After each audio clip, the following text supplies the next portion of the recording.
Presentata questa mattina a Tor Viscosa la prima edizione di Sport in Tor, evento organizzato dall'associazione Enjoy.it, patrocinato dal Comune e dalla provincia di Udine.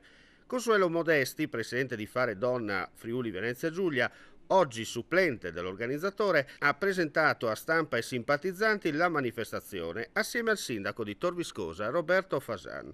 5 giorni di sport a 360 gradi. Anteprima lunedì 15 luglio con la cerimonia d'apertura. A seguire, al Parco delle Piscine, il convegno sport insieme a atleti paralimpici e normodotati. Ospiti l'olimpionica di fondo Gabriella Paruzzi e il ciclista paralimpico e campione del mondo Michele Pitacolo. La versione agonistica di Sport in Tor inizierà mercoledì con il triathlon alle 19 e le arti marziali alle 21.